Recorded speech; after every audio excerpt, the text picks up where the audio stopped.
ശാന്തൻപാറ ഗ്രാമപഞ്ചായത്തിന്റെ 2026-27 സാമ്പത്തിക വർഷത്തെ ബഡ്ജറ്റ് അവതരണം നടന്നു. കാർഷിക മേഖലയ്ക്കും അടിസ്ഥാന വികസനത്തിനും ടൂറിസത്തിനും പ്രാധാന്യം നൽകിക്കൊണ്ടുള്ള മിച്ച ബഡ്ജറ്റാണ് തയ്യാറാക്കിയിരിക്കുന്നത്.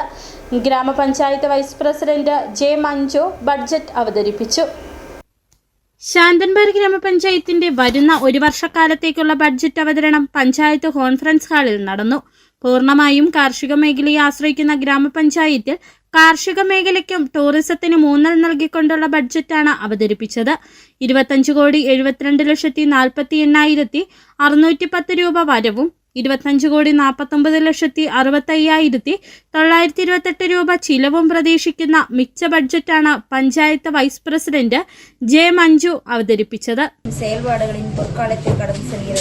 மக்கள் திட்டமிடல் மூலம் உள்ளூர் பொருளாதார மேம்பாடு மற்றும் சமூக நீதிக்கான கற்பனையான செயல் வழிமுறையாக அங்கீகார பரவலாகத்தை திட்டமிட பயன்படுத்த முடிந்தது. இதுவரை மக்கள் திட்டமிடலின் அனுபவங்களை மதிப்பீடு செய்வது, நாம் செய்த சாதனைகளை ஒருங்கிணைந்து நிகழ்காலத்தின் புதிய சவால்களை எதிர்கொள்ள நாம் தகுதி பெற வேண்டும். தரம் மற்றும் நமது பிரதேசத்தின் பிரபலமான பண்புகள் மற்றும் தொலைநோக்கு பார்வையை வலியுறுத்தும் சமூக நீதியின் அடிப்படையில் கிராமத்தை மேம்படுத்துவதற்கான நிர்வாக குழுவின் பொதுவான அணுகுமுறையாக முன்னோட்டில்லாத நிதி நெருக்கடி இருந்த போதிலும் மாநில பட்ஜெட்டு பஞ்சாயத்தின் பட்ஜெட்டு ஒதுக்கீட்டில் குறிப்பிடத்தக்கது. ഭവന മേഖലയ്ക്ക് മുൻതൂക്കം നൽകുന്നതിനൊപ്പം കാർഷിക മേഖല, ടൂറിസം, ആധുനിക ക്രിമിസ്റ്റോറിയം, ഗ്രാമീണ റോഡുകളുടെ നവീകരണം, കുടിവെള്ള പദ്ധതികൾ, മാലിന്യ സംസ്കരണം, വയോജനങ്ങളുടെ ക്ഷേമത്തിനായുള്ള പദ്ധതികൾ, SC/ST വിദ്യാർത്ഥികളുടെ പഠന സൗകര്യങ്ങൾ വർദ്ധിപ്പിക്കുന്നതിനുള്ള പദ്ധതികൾ, ആരോഗ്യമേഖല വികസനം എന്നിവയ്ക്ക് പുറമെ തൊഴിലുറപ്പ് പദ്ധതിയിൽ ഉൾപ്പെടുത്തി 2,80,00,000 രൂപയുടെ വികസന പ്രവർത്തനങ്ങളുമാണ് ആവിഷ്കരിച്ചിരിക്കുന്നത്. ഈ എല്ലാ മേഖലകളെയും ഉൾപ്പെടുത്തിക്കൊണ്ടുള്ള ഒരു സമ്പൂർണ്ണ ബഡ്ജറ്റാണ് ശാന്തൻപാറ ഗ്രാമപഞ്ചായത്ത് തയ്യാറാക്കിയിട്ടുള്ളത്. പഞ്ചായത്തിന്റെ വികസനത്തിന്റെ അടിസ്ഥാന ആവശ്യങ്ങളായ പാർപ്പിടം, പശ്ചാത്തല സൗകര്യ വികസനം, തെരുവ് വിളക്കുകളുടെ പരിപാലനം, ടൂറിസം, മാലിന്യ സംസ്കരണം, ആധുനിക ക്രിമിറ്റോറിയം തുടങ്ങി ഉൽപാദന സേവന പശ്ചാത്തല മേഖലകൾക്ക് പരമാവധി ഫണ്ട് വകയിരുത്തി ശാന്തൻപാറ ഗ്രാമപഞ്ചായത്തിന്റെ സമഗ്ര വികസനം സാധ്യമാക്കുക എന്നുള്ളതാണ് നമ്മുടെ ലക്ഷ്യം. 2026-27 വർഷത്തെ ബഡ്ജറ്റ് നിരാശാജനകമാണെന്നും മുൻ വർഷങ്ങളിലെ ആവർത്തനം മാത്രമാണെന്നും പ്രതിപക്ഷ മെമ്പർ അഭിപ്രായപ്പെട്ടു.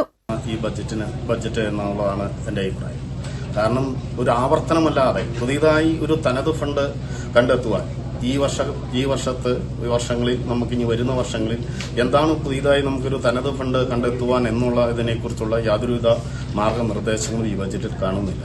മറ്റൊന്ന്, നമ്മളെ സംബന്ധിച്ചിടത്തോളം ഇവിടെ ഒരു പൊതുമശാനം വേണമെന്ന് വർഷങ്ങൾക്ക് മുമ്പുള്ള ആവശ്യങ്ങളാണ്. അതിന് ഇതുവരെയും സ്ഥലം കണ്ടെത്തുവാൻ നമുക്ക് സാധിച്ചിട്ടില്ല. അതിന് ചുമ്മാ എല്ലാ വർഷവും ഇതിവിടെ ഒരു ആവർത്തനം മാത്രമാണ്.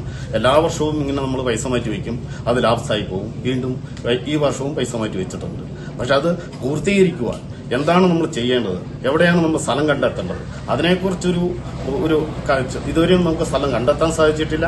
അതിന് ചുമ്മാ പൈസ മാറ്റി വെച്ചു. അങ്ങനെ ഓരോന്നിനും എടുത്ത് നമ്മളിത് പരിശോധിക്കുമ്പോൾ, ചുരുങ്ങിയ സമയമുണ്ടെങ്കിൽ പോലും ഓരോന്നിനെക്കുറിച്ച് ഇത് എടുത്ത് പരിശോധിക്കുമ്പോഴും വളരെ നിരാശാജനകവും അതുപോലെ തന്നെ ഒരു ദിശാബോധമില്ലാത്ത ബഡ്ജറ്റായിട്ടാണ് എനിക്ക് തോന്നുന്നത്. ഗ്രാമപഞ്ചായത്ത് പ്രസിഡന്റ് ജിഷ ദിലീപിന്റെ നേതൃത്വത്തിൽ നടന്ന ബഡ്ജറ്റ് സമ്മേളനത്തിൽ പഞ്ചായത്ത് മെമ്പർമാർ, പഞ്ചായത്ത് ഭരണനിർവഹണ ഉദ്യോഗസ്ഥർ, വിവിധ വകുപ്പുകളിലെ ഉദ്യോഗസ്ഥർ, പൊതുപ്രവർത്തകർ തുടങ്ങിയവർ പങ്കെടുത്തു. City vision, Santhanpara.